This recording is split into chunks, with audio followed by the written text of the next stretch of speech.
ఇప్పుడు ఉండవల్లి జగన్మోహన్ రెడ్డి ఆపదలో ఉన్నప్పుడల్లా జగన్మోహన్ రెడ్డిని కాపాడే దొంగ కృష్ణుడు వీడు బయటకు వస్తూ ఉంటాడు. వీడు మాట్లాడే మాటలకు అసలు ఏ రకంగానూ పొంతన ఉండదు. ఒక మాటకి పొంతన ఉండదు. ఇవాళ అంటాడు ఆ 20 లక్షల ఈవీఎంలు ఏమయ్యాయి అంటాడు. 2019లో జగన్మోహన్ రెడ్డి గెలిచినప్పుడు మాత్రం ఈవీఎంలు అసలు ఏమాత్రం సమస్య కాదు, ప్రజలందరూ రాత్రి 1 గంట వరకు నిలబడి ఓట్లు వేశారంటాడు 151 స్థానాలు వచ్చినప్పుడు. ఇప్పుడు మాత్రం ఈవీఎంలు ఏమైంది, చంద్రబాబు సమాధానం చెప్పాలంటాడు. 11 స్థానాలే వచ్చినా ఆ పార్టీకి ఓట్ల శాతం బాగుంది, జగన్ పని అయిపోయింది అని అనుకోవద్దు, జగన్ మళ్ళీ లెగుస్తాడు అంటాడు. ఏంటండి వీడు మాట్లాడే మాటలు? సార్, ఉండవల్లి అరుణ్ కుమార్ అనేటువంటి వ్యక్తి తనకు తానే ఒప్పుకున్నాడు. రాజశేఖర రెడ్డి గారి యొక్క సంస్మరణ సభలో చెప్పాడు. విజయమ్మ గారి యొక్క వచ్చినప్పుడు స్టేజ్ మీదకి చెప్పడం జరిగింది. నేను రాజశేఖర రెడ్డి గారికి కేవలం భజన చేసేందుకే ఉన్నాను, నన్ను అందుకే నియమించుకున్నాడు, అందుకే ఎంపీగా నిలబెట్టాడు. డైరెక్ట్గా చెప్పాడు, క్లియర్ కట్గా చెప్పేశాడు సార్. మనం ఇప్పుడు కొత్తగా చెప్పాల్సిన పని ఏం లేదు అతని గురించి. అతను ఏంది, నేను భజన బృందంలో మొదటి స్థానం రాజశేఖర రెడ్డి గారికి అని చెప్పేసి చెప్పాడు. ఇంకా ఏం మాట్లాడతాం సార్? ఇప్పుడు ఏమంటున్నాడు అతను? తుంగభద్ర డ్యాము గేటు 19 గేటు కొట్టుకొని పోయి రాయలసీమ రైతులకు రావాల్సిన నీళ్లు పోతా ఉన్నాయి సముద్రం గంగపాల్ అనే దాని గురించి మాట్లాడు. పోలవరం మీద శ్వేతపత్రం విడుదల చేశారు, దాని మీద మాట్లాడు. డయాఫ్రమ్ వాల్ ఏ విధంగా దెబ్బతినింది, జగన్మోహన్ రెడ్డి గారు 2 నెలలు అధికారం చేపట్టిన వెంటనే 2 నెలలు పనులు చేసి ఉంటే పోలవరం ఈరోజు పూర్తి అయ్యేది అని చెప్పి ఉంటే సమంజసంగా ఉండేది, దాని గురించి మాట్లాడు. అదేవిధంగా విద్యుత్ శాఖలో జరిగినటువంటి అవినీతి మీద శ్వేతపత్రం విడుదల చేశారు, దాని మీద మాట్లాడు. ఎందుకంటే జగన్మోహన్ రెడ్డి గారికి వ్యతిరేకం అవుతుంది కాబట్టి, లేకపోతే గొడ్డలికి వేటు తప్పదనమో మరి ఏమో తెలియదు. మరి ఇదే మద్యం కుంభకోణం పైన కూడా శ్వేతపత్రం విడుదల చేశారు, దాని గురించి మాట్లాడు. గతంలో చంద్రబాబు నాయుడు గారు సీఎం ఉన్నప్పుడు మ్యానుఫ్యాక్చర్ కాస్ట్ ఇంత, డబ్బా ఇంత చేస్తున్నాడు చంద్రబాబు, అంత చేస్తున్నాడు చంద్రబాబు అని మాట్లాడే ఈ మేధావి ఇప్పుడు ఎందుకు మాట్లాడట్లేదు సార్? ₹250 ఇప్పుడు ఎందుకు మాట్లాడట్లేదు? అదే కోటని ₹250 అమ్మినా కూడా మాట్లాడలేదు. ఇప్పుడు పోలవరం రీకన్స్ట్రక్షన్ కి దాదాపు 500 కోట్ల రూపాయలు ఖర్చు అవుతా ఉంది. ఏంది, ఒక డయాఫ్రమ్ వాల్ నిర్మాణానికి. మరి దాని గురించి మాట్లాడవే? అమరావతిలో కంప చెట్లు పేరుకుపోయి దాదాపు ఇప్పుడు దానికి ఒక 50 కోట్లు అవుతుంది జేసీబీలు పెట్టి ఓన్లీ కంప చెట్లు తీసేకే, తుమ్మ చెట్లు కంప చెట్లు తీసేకే. మరి ఎంత ప్రభుత్వ ఖజానాకు నష్టం అని దాని గురించి మాట్లాడవే? ఎవరు చేసిండే నష్టం అంత ఇదంతా మాట్లాడవే? అంటే ఏ ప్రభుత్వం అధికారం లేకొస్తే ఆ ప్రభుత్వ ముఖ్యమంత్రులకు ఇప్పుడు పవన్ కళ్యాణ్కి ఎందుకు భజన చేస్తున్నాడు సార్? చంద్రబాబు గారికి భజన చేయడం ఇష్టం లేదు. ఎందుకంటే చంద్రబాబు గారు కాంగ్రెస్ బద్ద వ్యతిరేకి.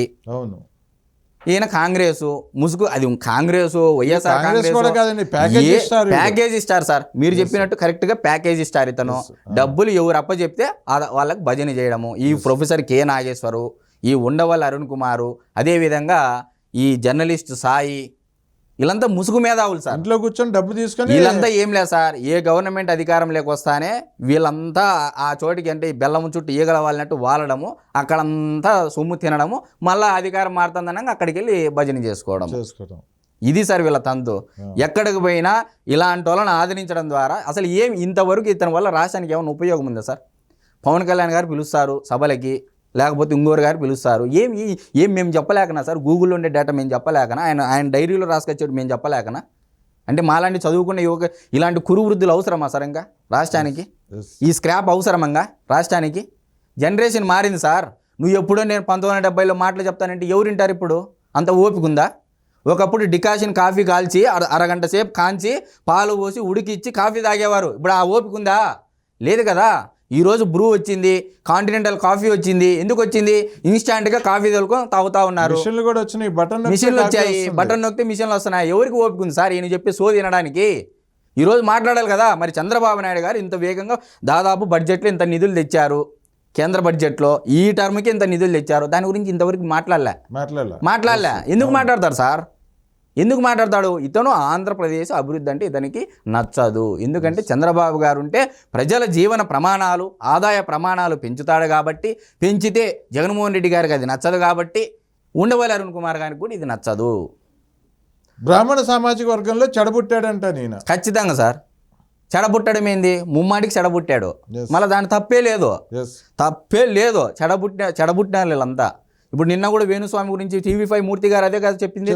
TV5 మూర్తి గారి డిబేట్లో వీళ్ళంతా ఈ ఇన్ఫ్లుయెన్సర్ని వాడేసి గతంలో ఎంత కొంతమందికి ఉంటుంది కదా సార్ వ్యూవర్షిప్, వీళ్ళందరినీ ITC కోహినూర్లో పెట్టేసి ఒక నైట్కి ఎంతో అమౌంట్ అంతా సార్ లాస్ట్కి ఒప్పుకున్నాడు ఆయనే. ప్యాకేజీలు అవును జ్యోతిషాన్ని అడ్డం పెట్టుకొని చెప్పినటువంటి వ్యక్తి ఒప్పుకున్నాడు, నేను లైవ్ లో ఒప్పుకున్నాడు.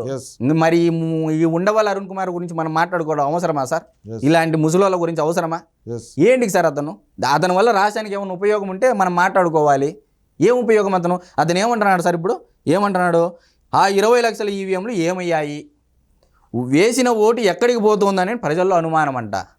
మరిగా అప్పుడు 2019లో జగన్మోహన్ రెడ్డి గారు గెలిచినప్పుడు మాట్లాడలేదు నువ్వు? అప్పుడు చంద్రబాబు నాయుడు గారు అనుమానం వ్యక్తం చేశారుగా. మరి అప్పుడు ఎందుకు మాట్లాడలేదు నువ్వు? చంద్రబాబు నాయుడు అనుమానం వ్యక్తం చేశాడు, ఇది నివృత్తి చేయాలి కేంద్రము, జగన్మోహన్ రెడ్డి గారు నివృత్తి చేయాలి, ఎందుకు మాట్లాడలేదు? మాట్లాడ్డు. మరి అదేవిధంగా ఈవీఎంలను గతంలో చంద్రబాబు వ్యతిరేకించిన వాటి గోలుపాలపై ఇప్పుడు ఆయన మాట్లాడాలి. ఏ చెప్పుతో కొట్టాలి సార్ వీళ్ళందరినీ? ఏపీ ఫలితాలతోనే కేంద్ర ప్రభుత్వం కొలువుదీరిన పరిస్థితి ఏర్పడింది. సరే, సంతోషము, అదైనా ఒప్పుకున్నావు. చంద్రబాబు నాయుడు పుణ్యాన కేంద్రం అధికారంలో ఉందని. ఇదే మంచి అవకాశం, రాష్ట్ర ప్రయోజనాలపై బాబు పోరాడాలి అంటే నువ్వు చెప్పితే బాబుకు తెలియాలా? నువ్వేం పెద్ద మేధావి చంద్రబాబు గారు అంటే? నువ్వు పోయి ఒక నేత అపాయింట్మెంట్ తెచ్చుకోపోయి ఢిల్లీకి పోయి దొరికిద్దేమో. సోది మాటలు కాకపోతే ఇవన్నీ. ఇదే వైఎస్ఆర్సీపీ పని అయిపోయింది అనుకోవద్దు. 11 స్థానాలు వచ్చిన ఆ పార్టీ ఓట్ల శాతం బాగుంది. మరి ఇదే గతంలో తెలుగుదేశం పార్టీ 40% ఓట్ బ్యాంక్ ఉందిగా 2019లో. మళ్ళీ అప్పుడు ఎందుకు మాట్లాడలేదు చంద్రబాబు గారి గురించి, ఆ తెలుగుదేశం పార్టీ గురించి? మాట్లాడు. క్లియర్ కట్గా ఇక్కడ ఒకటి తెలుసా ఉంది సార్, ఇతను ఉండవల్లి అరుణ్ కుమార్ అనేటువంటి వ్యక్తి భజన పరుడు. ఇతని యొక్క సలహాల వల్ల ఆంధ్రప్రదేశ్ రాష్ట్రం ఏమీ కాదు. అసలు ఇటువంటి వ్యక్తులు మాట్లాడే మాటల్ని దేశద్రోహ నేరం కింద తీసుకొని వీళ్ళందరినీ అసలు బొక్కలేసి చెత్తగొట్టేసి. అదే సార్ ఇక్కడ వచ్చిన సమస్య ఏంటంటే, చంద్రబాబు గారి యొక్క అతి మంచితనం వల్ల పోనీలే అనడం వల్ల వచ్చిన ఈ దుష్పరిణామాలు ఇవన్నీ సార్. ఇలాంటి పనికిమాల వల్ల వాళ్ళ ప్రాంతానికి కూడా ఏం చేశాడు సార్ అతను? ఇప్పుడు ఆయన ఎంపీగా కన్సిడర్ చేసిన ప్రాంతానికి ఏం చేశాడు? ఏం లేదు, ఆడు చేసి ఏమన్నా ఉంది అతను చేసిండేది? డిపాజిట్లు రావాడు మళ్ళీ పోటీ చేస్తే. ఒక సర్పంచ్గా గెలవమని సార్ ఒక ఊర్లో గెలుస్తాడేమో, గెలవాడు. ఎందుకు సార్ ఇలాంటివన్నీ?